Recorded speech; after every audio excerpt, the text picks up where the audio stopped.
সে আজকে নিজে ইনকাম করে ছোট্ট একটা ঘর থেকে রাজপ্রাসাদ বানিয়েছে, নিজের ইনকামের টাকায় নিজে বিয়ে করেছে। বড় বড় ইউটিউবাররা এটা কেন বলছে একটি অপশন নিয়ে জীবনে না এগিয়ে সবসময় দুটি অপশন হাতে রাখা উচিত? কখন কিভাবে জীবন বদলে যায় বা কখন কিভাবে জীবনে ম্যাজিক হয়ে যায়, so it's your choice what you should do. কিছু সংখ্যক স্টুডেন্টদের এই প্রবলেমটা ফেস করতে হয়, কোনো কারণে হোক চাকরি পায়নি বা কোনো কাজ জোগাড় করতে পারেনি। আমার যেই ভাই বোনেরা এই ভিডিওটা দেখছে তাদের মধ্যে কেউ এই ভুলটা করুক বা সাফার করুক জীবনে। একটা সময় মেয়েদের জীবনে আসে যখন তাকে প্রেশারাইজ করা হয় বিয়ে করার জন্য, তখন কিন্তু ফ্রাস্ট্রেশন অটোমেটিক্যালি চলে আসে। তো তাদের ক্ষেত্রে এই সোশ্যাল মিডিয়াটা কিন্তু তখন ভীষণ বড় একটা ব্যাকআপ সাপোর্ট হিসেবে কাজ করে। একদিন দেখলাম একটা ভিডিওতে 1 মিলিয়ন+ ভিউজ। এমন অনেকে রয়েছে যারা চাকরি এবং সোশ্যাল মিডিয়া একসাথে করছে। আমার হাতে আর কিছুই নেই, এখন আমি কি করব? তার সাথে ফ্রি গিফট হিসেবে লোকজনের কথা শোনা। তুমি যখন অভাবে থাকবে তখন কিন্তু কোনো লোকজনকেই তুমি আশেপাশে পাবে না। এখানে ছোট্ট করে একটা জ্ঞান দিই, কারণ লোকেরা শুধু জ্ঞানই দেয়, টাকা দেয় না। কারণ এখানে তোমাকে আলাদা করে কোনো ইনভেস্টমেন্ট করতে হচ্ছে না। তুমি যদি একটা ভিত অলরেডি তৈরি করে রাখো, then it's not difficult, it's not impossible. দেখবে যারা স্ট্যাবলিশড বিজনেসম্যান তারাও এখন সোশ্যাল মিডিয়া ইউজ করছে। কেন? তাদের ব্যবসাটাকে আরো বেশি বাড়ানোর জন্য। তবেই কিন্তু তুমি অনেক অনেক মানুষের ভালোবাসা পাবে। থাম্বনেল বা টাইটেল দেখে তোমরা বুঝেই গেছো আজকে কোন টপিক নিয়ে কথা বলবো। তবে বলে রাখি, এটা কিন্তু এখনকার হট টপিক। কেন বলো তো? কারণ স্টাডি এবং ইউটিউব বা সোশ্যাল মিডিয়াকে একই মাত্রায় রাখা হবে, এটা কিন্তু আমি যদি একটু পিছিয়ে যাই তখনকার দিনে ভাবা হয়নি। কারণ স্টাডি এবং সোশ্যাল মিডিয়া দুটো কমপ্লিটলি আলাদা। তো দুটো কমপ্লিটলি আলাদা জিনিস একই মাত্রায় এখন এলো কি করে? আমরা এখন এটা কেন ভাবছি বা বড় বড় ইউটিউবাররা এটা কেন বলছে যে তুমি যে কাজই করো না কেন, একটা স্টুডেন্টই হও না কেন, তার পাশাপাশি তুমি সোশ্যাল মিডিয়াতে একটু অ্যাক্টিভ থাকো। তো এই বিষয়টা কি পুরোপুরি বুঝতে গেলে আমাদের আগে কারণটা খুঁজতে হবে। কেন কেন সবাই এখন বলছে যে পড়াশোনার পাশাপাশি তুমি সোশ্যাল মিডিয়াতে অ্যাক্টিভ থাকো? হ্যাঁ, আমরা সোশ্যাল মিডিয়াতে অ্যাক্টিভ থাকি, কিন্তু অন্যের ভিডিও দেখে, নিজের ভিডিও তৈরি করার জন্য নয়। কিন্তু তারা কিন্তু ওইভাবে অ্যাক্টিভ থাকতে বলছে না। Let me make it very clear, তারা কিন্তু তোমার নিজস্ব কিছু ক্রিয়েশন দ্বারা সোশ্যাল মিডিয়াতে অ্যাক্টিভ থাকতে বলছে, অন্যের ভিডিও দেখে নয়। So back to the point, কেন তারা এমনটা বলছে, কেন এটা এখন দরকার যে পড়াশোনার পাশাপাশি বা তুমি যে কাজটা করছো তার পাশাপাশি সোশ্যাল মিডিয়াতে অ্যাক্টিভ হও। এর ফার্স্ট এবং খুবই ইম্পর্টেন্ট একটা কারণ হলো ব্যাকআপ সাপোর্ট। কারণ কিছু সংখ্যক স্টুডেন্টদের এই প্রবলেমটা ফেস করতে হয়, আগেও হয়েছে, এখনো হয় এবং ভবিষ্যতেও হবে। সেটা হলো, অনেক স্টুডেন্ট আছে যারা তাদের পড়াশোনার লাইফটা কমপ্লিট করার পর কোনো কারণে হোক চাকরি পায়নি বা কোনো কাজ জোগাড় করতে পারেনি। তখন তারা পেছন ঘুরে দেখছে আমার হাতে আর কিছুই নেই, এখন আমি কি করব? তো তাদের ক্ষেত্রে এই সোশ্যাল মিডিয়াটা কিন্তু তখন ভীষণ বড় একটা ব্যাকআপ সাপোর্ট হিসেবে কাজ করে। কেন বলো তো? কারণ বাবা মা এত কষ্ট করে পড়াশোনা করার পর, নিজে এতটা এফর্ট দেওয়ার পর যখন আমরা তার ফলটা পাই না, তখন কিন্তু ফ্রাস্ট্রেশন অটোমেটিক্যালি চলে আসে। বাবা মাকে দুঃখে দেখা, বাবা মাকে ভালো রাখতে না পারা, নিজের সমস্ত এফর্টটা এমনি এমনি যাওয়া, তার সাথে ফ্রি গিফট হিসেবে লোকজনের কথা শোনা, সমাজের বিভিন্ন মানুষকে বিভিন্ন কথাকে ফেস করা, এগুলো কিন্তু খুব সহজ ব্যাপার নয়, বরং এটা খুবই একটা কঠিন ব্যাপার। সেই জায়গাটা থেকে বেরিয়ে আসা সবার পক্ষে সম্ভব হয় না। এই ক্ষেত্রে নানান দুর্ঘটনার কথাও আমরা শুনে থাকি। তো সেই সময় সোশ্যাল মিডিয়াটা কিন্তু একটা ভীষণ বড় ব্যাকআপ হিসেবে কাজ করে। কারণ এখানে তোমাকে আলাদা করে কোনো ইনভেস্টমেন্ট করতে হচ্ছে না। তুমি যদি একটা ভিত অলরেডি তৈরি করে রাখো। এই টপিকে আরো বিস্তারিত যাওয়ার আগে তোমাদের কিছু এক্সাম্পলস দিয়ে রাখি, তাহলে তোমরা আরো বেশি মোটিভেটেড হবে এবং কথাগুলো শুনতে আরো বেশি ইন্টারেস্টেড হবে। এরকম প্রচুর এক্সাম্পলস আছে যারা স্টুডেন্ট লাইফ থেকে ইউটিউব বা সোশ্যাল মিডিয়া শুরু করেছে এবং তারা এখন এমন একটা জায়গায় পৌঁছে গেছে যে তারা যে ইনকামটা করছে সেটা একটা স্যালারির থেকে অনেক বেশি।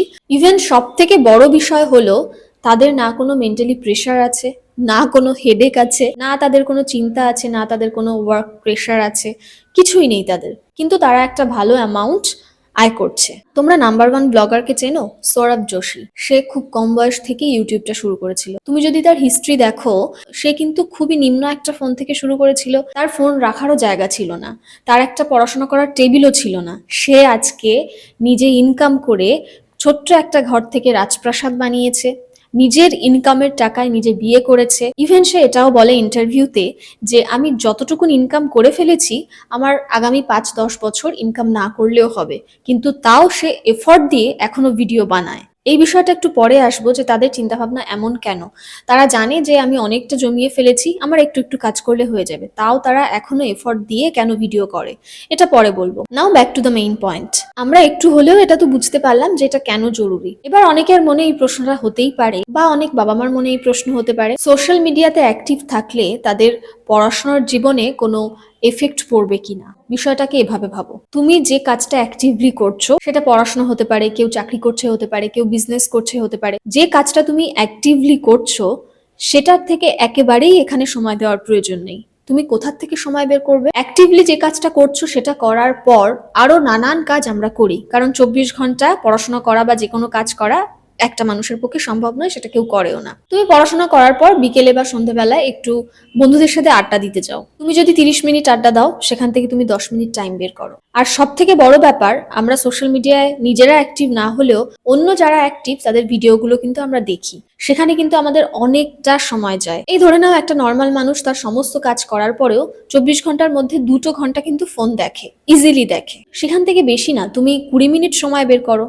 এভাবে তুমি টোটালি যদি 30টা মিনিট, মাত্র 30টা মিনিট সময় বের করতে পারো নিজে ভিডিও তৈরি করার জন্য, then it's not difficult, it's not impossible. কিন্তু আমি বলবো এখানে সেলফ কন্ট্রোলটা কিন্তু খুবই ইম্পর্টেন্ট। তোমাকে নিজের প্রতি সেই কন্ট্রোলটা রাখতে হবে যে আমি এই কাজটাতে খুব বেশি ফোকাস করব না, আমি আমার মেইন কাজটাই ফোকাস করব। সব কাজ করার পর যে সময়টা বেঁচে থাকছে সেই সময়টা আমি এতে দেবো, কিন্তু যতটুকুন সময় দেবো সেটা কিন্তু পিওরলি দেবো। আমরা অনেক সোকল্ড ফাউ কাজও করি, সেগুলো কি? পরনিন্দা, পরচর্চা, অন্যের বিষয়ে গসিপ করা, ফোনে ঘন্টার পর ঘন্টা কথা বলা। তো এগুলো না করে যে ক্রিয়েটিভিটিটা তোমার মধ্যে আছে সেটা করার চেষ্টা করো, এটা কিন্তু তোমার ভবিষ্যতের জন্য একটা সঞ্চয় হিসেবে কাজ করবে। হ্যাঁ, এবার বলি আমি এটা তোমাদের করতে বলছি কেন। কারণ আমাদের প্রত্যেকেরই অলমোস্ট প্রত্যেকেরই সোশ্যাল মিডিয়ায় অ্যাকাউন্ট রয়েছে। তো তুমি সেখানে ন্যাচারালি ফটো পোস্ট করছো। তো তুমি যখন ফটোই পোস্ট করছো, তোমাকে যখন লোকে দেখছেই, তাহলে ভিডিও পোস্ট করতে প্রবলেমটা কোথায়, তাই না? কারণ তুমি তো নতুন করে কিছু করছো না, যে জিনিসটা তুমি জানো না, যে জায়গাটা তোমার অচেনা, এই জায়গাটা তোমার আগে থেকেই চেনা। তুমি এখানে আগে ফটো পোস্ট করতে, এখন তুমি ভিডিও পোস্ট করবে, জাস্ট এটুকুই তফাৎ। এবার আসি কিসের ওপর ভিডিও বানাবো। দেখো, এগুলোর অনেক অনেক অপশনস রয়েছে, এটা ম্যান টু ম্যান ভ্যারি করে। যে যেটা পারে, যেটা যার ক্রিয়েটিভিটি, সে তার উপরেই ভিডিও বানাবে। কেউ যদি ভালো হাসাতে পারে, সে কমেডি ভিডিও বানাক। কেউ যদি ভালো গান করে, সে একটা গান করে ভিডিও তৈরি করুক। কেউ যদি ভালো রান্না করতে পারে, সে রান্নার ওপর ভিডিও বানাক। যেটা যার প্যাশন, যেটা যার করতে ভালো লাগে, সে সেটার ওপরই বানাক। তবে এখানে একটা ব্যাপার রয়েছে দ্যাট ইউ মাস্ট ফলো। সেটা কি? সেটা হলো নিজস্বতা আনা। তুমি যদি কাউকে কপি করো, তাহলে মানুষ তো তার ভিডিও অলরেডি দেখছে, তো সেই কপি করা জিনিসটাই তোমার ভিডিওতে মানুষ কেন দেখবে? তোমার ভিডিওতে তোমার কিছু নিজস্বতা, তোমার কিছু ক্রিয়েটিভিটি থাকা দরকার, তবেই কিন্তু তুমি অনেক অনেক মানুষের ভালোবাসা পাবে।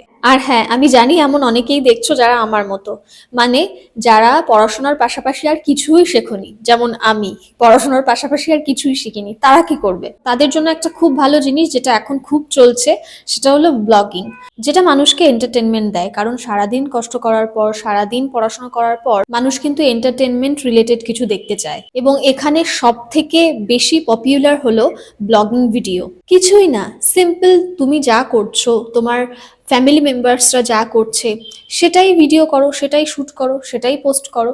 কতক্ষণ লাগে? এখন শর্টের যুগ, সবাই শর্ট ভিডিওই বেশি দেখে। 30 সেকেন্ড, 1 মিনিট, 1.5 মিনিটের একটু একটু ভিডিও করো, করে সেটা পোস্ট করে দাও।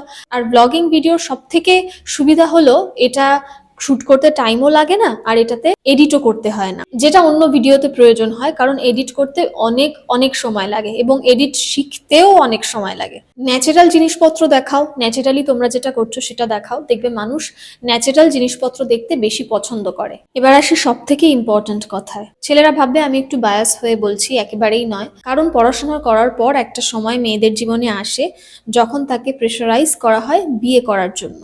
সেটা কিন্তু ছেলেদের ক্ষেত্রে ন্যাচারালি হয় না, কারণ ছেলেদের তুলনায় মেয়েদের কিন্তু সেটা বয়স অনুযায়ী অনেক আগেই ফেস করতে হয়। তো এরকম অনেক মেয়েরা আছে যারা খুব ভালো পড়াশোনা করেছে, চাকরি বাকরি করার চেষ্টা করেছে, হয়তো পায়নি, তারপর বিয়ে হয়ে গেছে, তারপর জাস্ট সংসার করছে।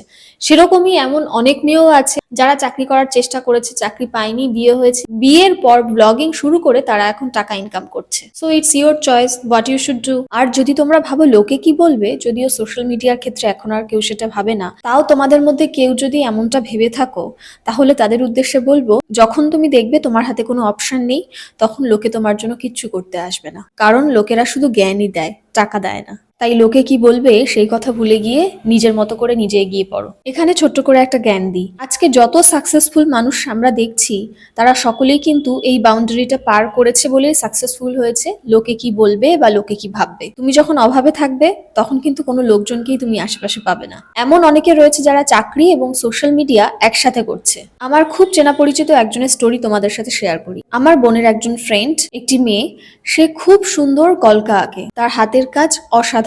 তো সে যা আঁকতো, তার কাছে যা অর্ডার আসতো, সে একটু একটু করে সেগুলো ভিডিও করে পোস্ট করতো। প্রথম প্রথম দেখতাম তার তেমন কোনো ভিউজ হতো না, জানো তো। আস্তে আস্তে একটু একটু করে বাড়তে বাড়তে একদিন দেখলাম একটা ভিডিওতে 1 মিলিয়ন+ ভিউজ।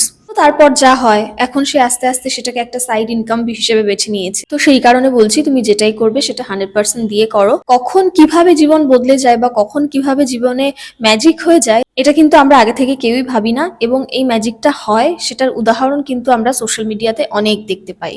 এবার আসি একটু আমার কথায়। এই চ্যানেলকে তোমরা অনেক অনেক ভালোবাসা দিয়েছো খুব কম সময়ের মধ্যে। যা আছে হয়তো সেটা অন্যান্যদের তুলনায় অনেক কম, কিন্তু আমার জন্য সেটা অনেক বড় ব্যাপার। কারণ আমি এই সবে সবে সোশ্যাল মিডিয়া শুরু করেছি, এবং এর আগে আমার এটা সম্পর্কে খুব একটা বেশি ধারণা ছিল না। কি করে ভিডিও পোস্ট করতে হয়, কি করে করতে হয়, আদৌ ফেসবুক বা ইউটিউব থেকে টাকা ইনকাম করা যায়, এগুলো নিয়ে খুব একটা ধারণা আমার ছিল না। তো আমাকে একজন সাজেস্ট করেছিলেন আজ থেকে প্রায় 3-4 বছর আগে, যে তুই যখন স্পোকেন ইংলিশটা শেখাচ্ছিসই ক্লাসে, তুই সেগুলো ভিডিও করে পোস্ট কর। কিছু হোক না হোক, তুই আস্তে আস্তে করতে থাক, সেখানে একটু একটু করে পোস্ট করতে থাক, ক্লাসে যেগুলো শেখাচ্ছিস সেগুলো পোস্ট করতে থাক।